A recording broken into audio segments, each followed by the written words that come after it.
ஓம் சாந்தி. நமது யஜ்யத்தின் மூத்த சகோதரர் பிரம்மா குமார் ரமேஷா மும்பை அவர்களின் விசேஷமான தாரணை வகுப்பை கேட்க இருக்கின்றோம். இன்றைய வகுப்பின் தலைப்பு என்னவென்றால் அவ்யக்த ஸ்திதியை உருவாக்குவது. ஓம் சாந்தி.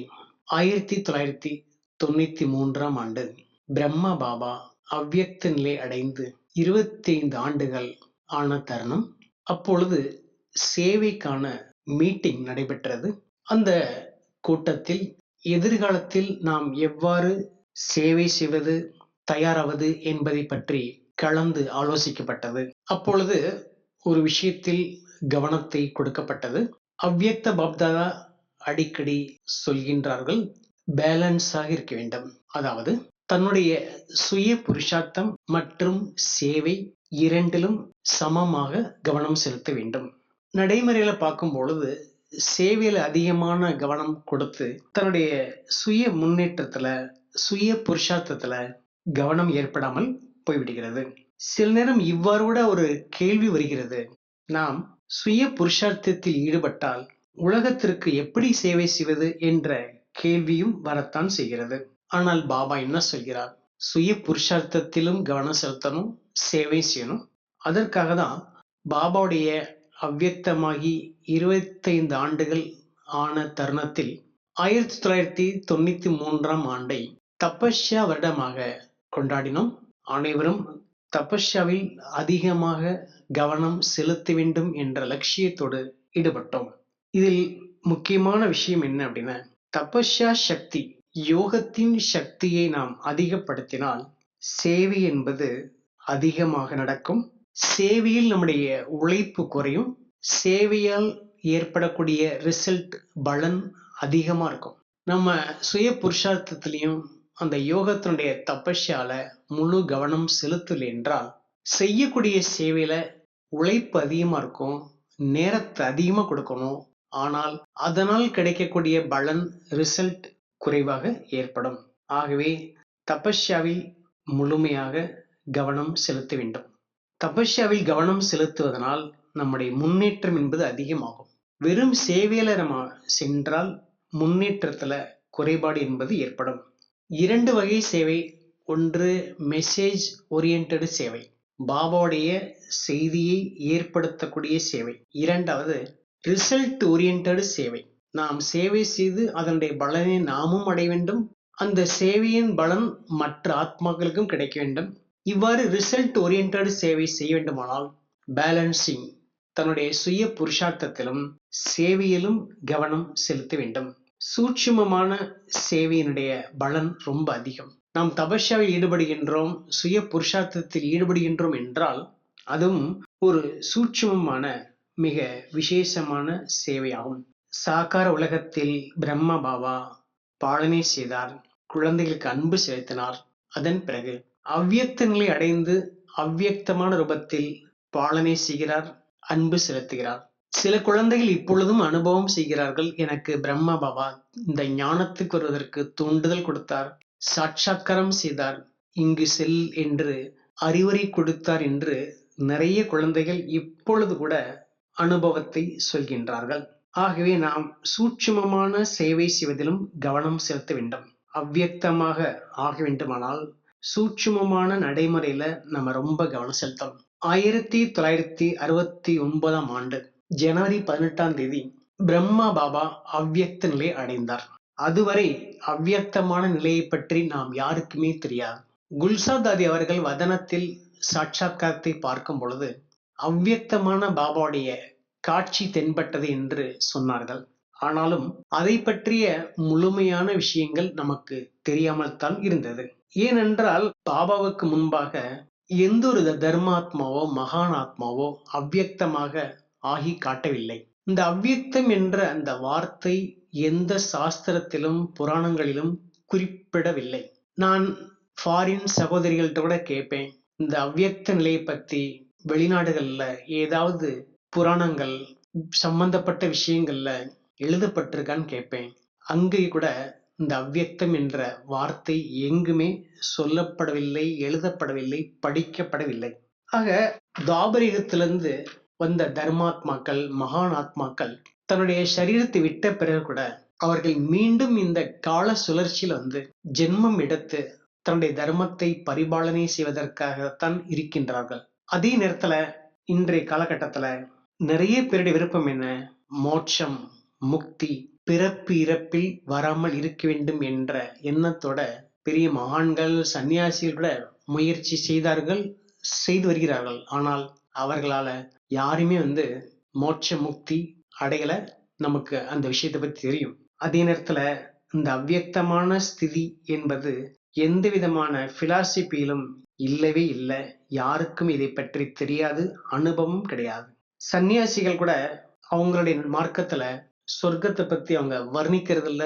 அதே நேரத்துல சொர்க்கத்தை விரும்புவதும் கிடையாது. அவங்க என்ன நினைக்கிறாங்க? சொர்க்கத்துல வந்தா திரும்பவும் பிறப்பு சுழற்சியில வந்து மீண்டும் கால சுழற்சியில வரணும், அதுக்கு வராமலே இருக்கலாம்னு சொல்லி அவங்க விரும்புறாங்க, முயற்சி பண்றாங்க. ஆனா அடைய முடியாது. அதனால என்ன சொல்லிட்டாங்க? சன்னியாசிகள் இந்த உலகத்தின் சுகம் காக்கை எச்சத்துக்கு சமம் என்று சொல்லிட்டாங்க. எந்த உலகத்தின் சுகம் என்று அவங்க சொல்ல முடியாது. அதே சத்தியுகத்தினுடைய சுகம் அந்த மாதிரி காக்கை எச்சத்துக்கு சமம் சொல்ல முடியாது. அந்த சுகம் நிலையானது, அழியாதது, உண்மையானது. அதனால நம்ம எல்லாருமே சத்தியுகத்துக்கு போகணும், சுகம் அடையணும்னு ஆசைப்படுறோம். உங்கள யாராக்காவது இந்த மாதிரி என்ன இருக்கா, நான் சத்தியுகத்துக்கு வரக்கூடாதுன்னு சொல்லி? கிடையாது. எல்லாருக்குமே ஆர்வம் இருக்கு, எல்லாருக்குமே அன்பு இருக்கு, சத்தியுகத்துக்கு வரணும்னு எல்லாரும் விரும்புறோம். அதே நேரத்துல அவ்வியக்தமான நிலை அடைவதற்கான ப்ராசஸ், அதற்கான நடைமுறை, செயல்முறை என்பது ரொம்ப பெரிய விஷயமாகும். ஆக பிரம்ம பாபா அவ்வாறு நடைமுறை வாழ்க்கையில அவ்வியக்த நிலை அடைவதற்கான முயற்சியை செய்தார். குழந்தைகளை செய்ய வைப்பதற்கு தயாரா இருந்தார். ஆக சாஸ்திரத்துல முக்தி, ஜீவன் முக்தின்னு வர்ணனை செய்யப்படுகிறது. ஆனா அதே சாஸ்திரத்துல எழுதப்பட்டிருக்கிறது, அதாவது 3 பிரிவுகள் தீவிரமான முயற்சி செய்தால் முக்தி கிடைக்கும் என்று சாஸ்திரத்தில் எழுதி வச்சிருக்காங்க. சாதாரண வகையில நல்லா முயற்சி பண்ணினா 7 பிரிவுகள் முயற்சி பண்ணினாதான் முக்தி கிடைக்கும் என்று எழுதி வச்சிருக்காங்க. மகாராஷ்டிரால வாழ்ந்த மகான் துக்காராம் என்ன சொன்னார் கடைசியில? இந்த முக்தி அடைவது ரொம்ப பெரிய சிரத்தைக்குரிய விஷயம், கடுமையான பிரயத்தனம் செய்ய வேண்டிய விஷயம், முக்தியே வேண்டான்னு சொல்லி அவர் கடைசியில சொன்னார். அதே நேரத்துல பிரம்ம பாபா முக்தி, ஜீவன் முக்திக்கான நடைமுறை வாழ்க்கையில் வாழ்ந்து அதே நேரத்தில் அவ்வியக்த நிலை அடைவதற்கான நடைமுறை எடுத்துக்காட்டாக இருந்து வந்தார். ஆக பிரம்ம பாபா பத்தி தெரியும். பிரம்ம பாபா பாம்பேல வந்து பிசினஸ் பண்ணியிருக்கார். லௌகீக காலத்துல பாபா ஆரம்பத்துல ஒரு இடத்துல வேலைக்கு போனார். வைரம் வியாபாரம் செய்யற இடத்துல வெறும் மாச சம்பளம் 70 ரூபா சம்பளம். அதை வச்சுதான் குடும்பத்தை நிர்வாகம். இதை கேள்விப்பட்டோன்னா நான் பாபா கிட்ட கேட்டேன், பாபா நீங்க 70 ரூபா சம்பளத்துல எப்படி குடும்பத்தை கவனிச்சீங்க, எப்படி நிர்வாகம் செஞ்சீங்கன்னு கேட்டேன்.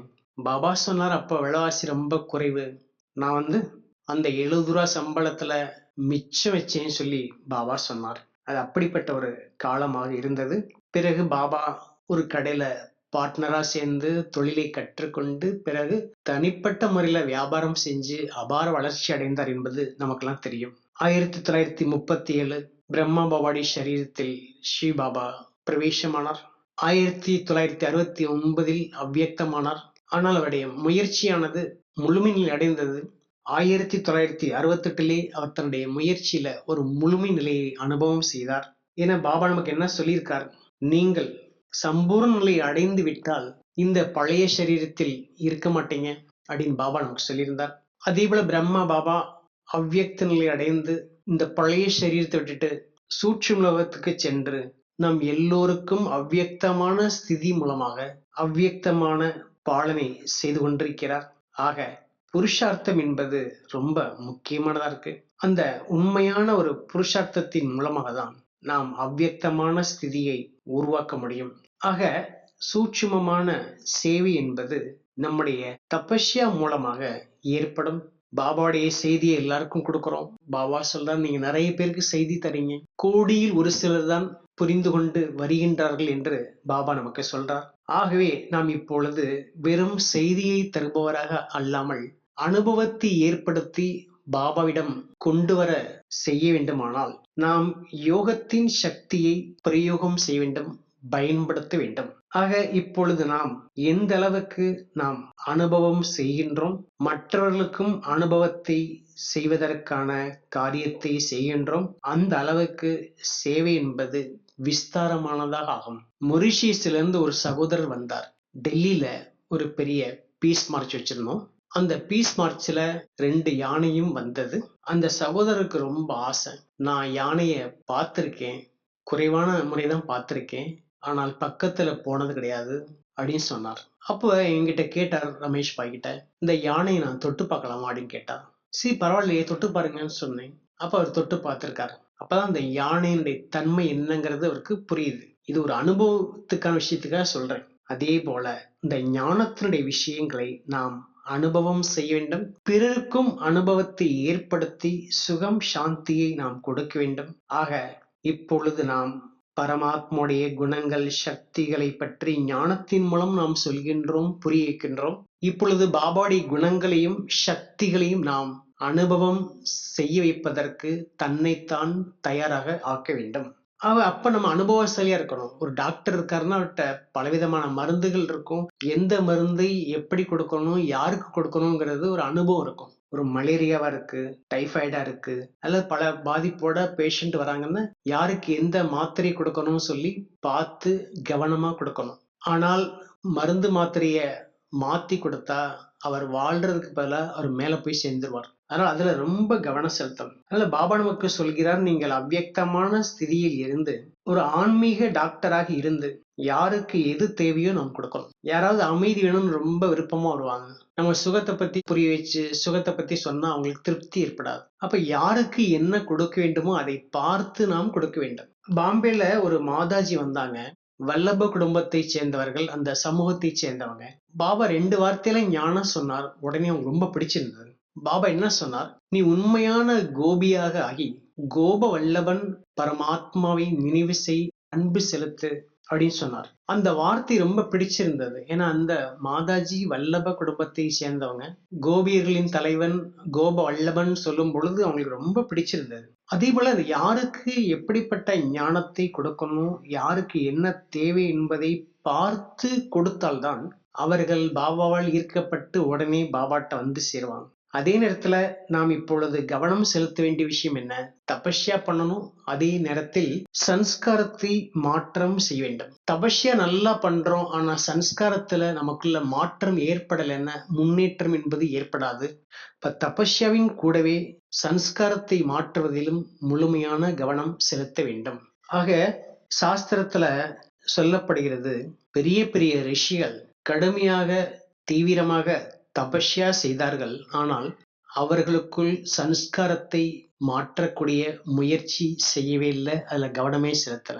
உதாரணத்துக்கு சொல்றேன், நானு மிகப்பெரிய யோகி ரிஷி துர்வாஸ் முனிவர். அவர் நிறைய தபஸ்யா செய்தாருன்னு நம்ம கேள்விப்பட்டிருக்கோம்.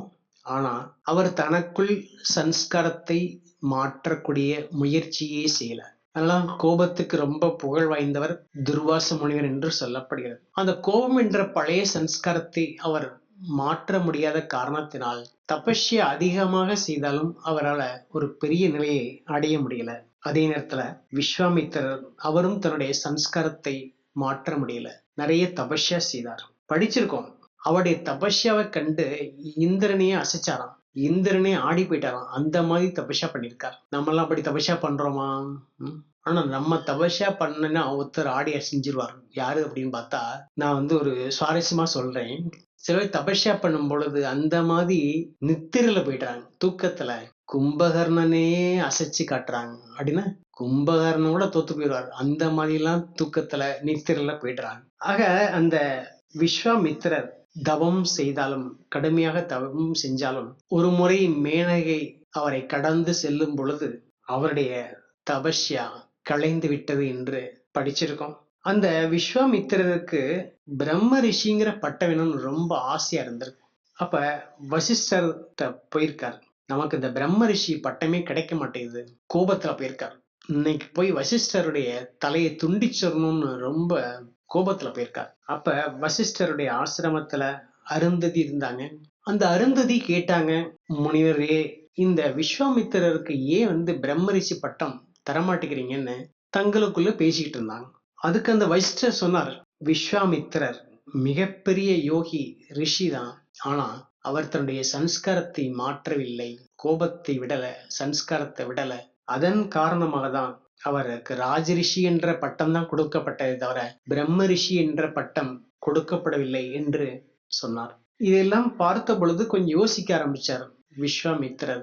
அவர் தலையை துண்டிக்கணும்னு போனார். ஆனா தன்னுடைய தவறு என்ன என்பதை உணர்ந்து அந்த வசிஷ்டருடைய காலில் சரணடைஞ்சார். தன்னுடைய அகங்காரத்தை விட்டுட்டு சரணடைஞ்சார். அப்பதான் சொன்னார் வசிஷ்டர், பிரம்ம ரிஷியே எந்திரி அப்படின்னு சொல்லி விஸ்வாமித்திரர் சொன்னார். தன்னுடைய ஆணவத்தை அர்ப்பணிச்சு சரணடைஞ்ச உடனே அவருக்கு பிரம்ம ரிஷி பட்டம் கிடைத்தது என்று சொல்லப்படுகிறது.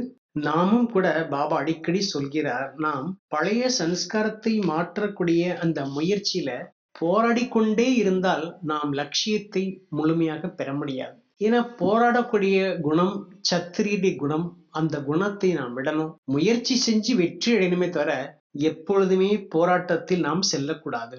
ஆக நாம் புரிந்து கொள்ள வேண்டிய விஷயம் என்னவென்றால், தபஸ்யா செய்யணும், சக்திசாலி யோகா பண்ணணும், கூடவே நாம் தன்னுடைய சன்ஸ்காரத்தை பரிவர்த்தனை செய்ய வேண்டும், மாற்றம் செய்ய வேண்டும்.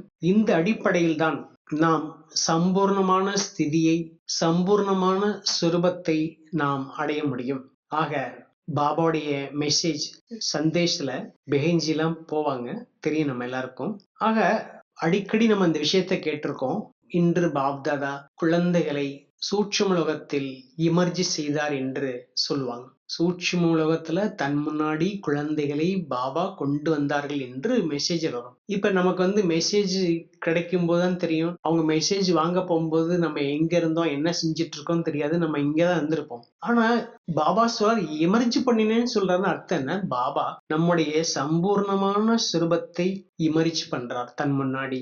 இது புரிந்து கொள்ள வேண்டிய விஷயமாக இருக்கு. ஆக பிரம்மா பாபா தன்னுடைய சம்பூர்ணமான சுரூபத்தை, அவ்வியக்தமான சுரூபத்தை நடைமுறையில அனுபவம் செய்தார். அதை நாம் பார்த்தோம். 1968 நவம்பர்ல பாபா எனக்கு மும்பைக்கு போன் பண்ணி உடனே வர சொன்னார் மதுபனுக்கு. 1969 ஜனவரியில பாபா அவ்வியக்தமாகிறார். அதுக்கு முன்னாடி சிறிது காலத்துக்கு முன்னாடி 1968 நவம்பர்ல நான் மதுபன் போறேன். அப்பதான் பாபா இந்த ட்ரஸ்ட் சம்பந்தமாக செய்யக்கூடிய ஏற்பாடுகளை எனக்கு ஒப்படைத்தார். அப்ப நான் பாபாவுடைய ஸ்தூல சரீரத்தை பார்க்கும் பொழுது அந்த ஸ்தூல சரீரத்தில் இருந்தாலும் பாபா அவ்வியக்தமான ஸ்திதியில் இருக்கக்கூடியதை நான் அனுபவ ரீதியாக பார்த்தேன்.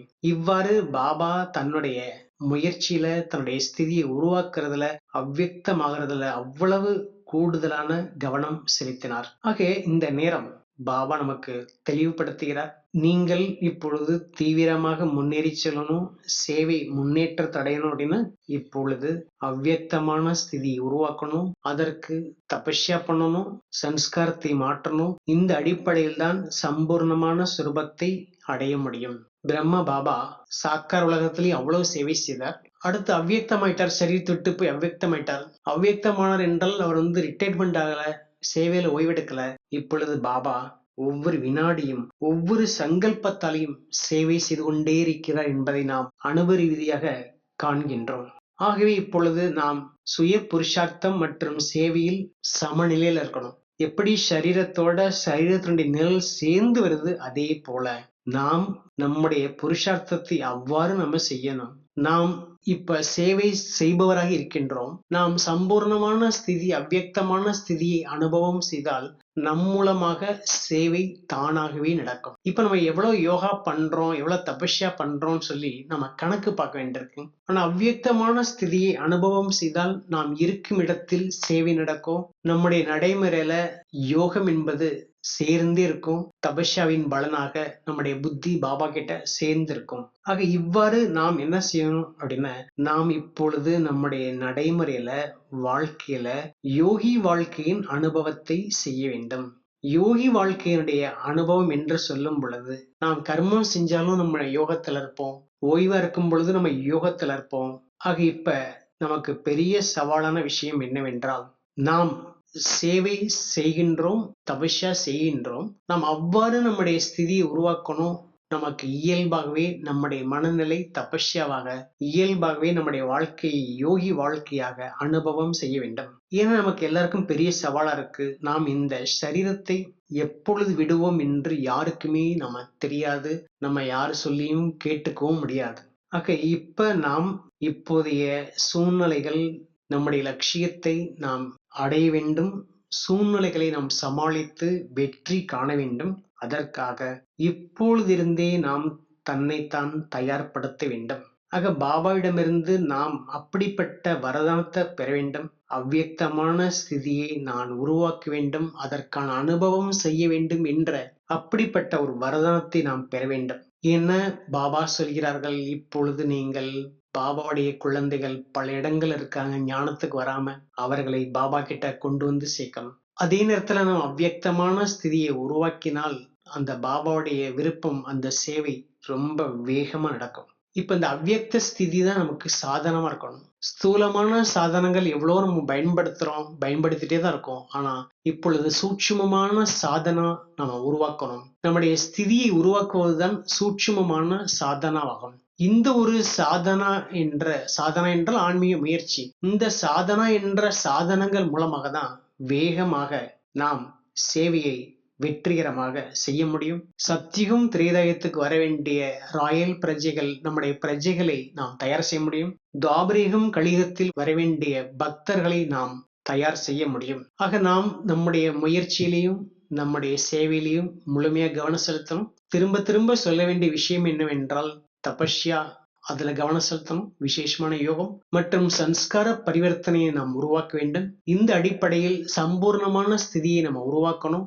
இதைத்தான் அவ்வியக்தமான ஸ்திதி என்று சொல்லப்படுகிறது. இதன் மூலமாக நம்முடைய முயற்சியினுடைய முன்னேற்றமும் தீவிரமாகும், சேவையினுடைய முன்னேற்றமும் தீவிரமாகும். அப்பொழுதுதான் நாம் பாபாவுக்கு சமமாக அவ்வியக்தமான நிலையை அடைய முடியும். ஆக இப்ப நாம அந்த மாதிரி ஒரு லட்சியம் வைக்கணும். நான் கடைசி வரை நன்றாக முயற்சி செய்து அவ்வியக்தமான நிலை அனுபவம் செய்யணும். அட்வான்ஸ் பார்ட்டியாக சென்றவருடைய நிலை வேறு, கடைசி வரை இருந்து அவ்வியக்தமான நிலை அடைவது வேறு. ஆக இந்த அவ்வியக்தமான நிலையை நாம் அடையணும். அவ்வியக்தமான சொரூபத்தை நாம் செய்ய வேண்டும்.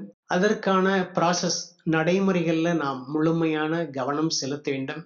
இந்த அடிப்படையில நம்ம லட்சியத்தை அடைவோம். நம் லட்சியத்தை அடைவதன் கூடவே நம்முடைய உயர்ந்த ஸ்திதியை உருவாக்கி அதற்கான பிராப்திகளை அடைந்து நாம் பாபாவுடைய சேவைகளை கூட மிகவும் துரிதப்படுத்தி பாபாவுடைய ஆசைகளை நாம் பூர்த்தி செய்வோம். ஆக இவ்வாறு நாம் கலந்து உரையாடல் செய்த இந்த விஷயங்களை நாம் கவனம் செலுத்துவோம், லட்சியத்தை அடைவோம், பாபாவை உலகத்துக்கு வெளிப்படுத்துவோம், சேவையை பூர்த்தி செய்வோம். நன்றி, வணக்கம், ஓம் சாந்தி.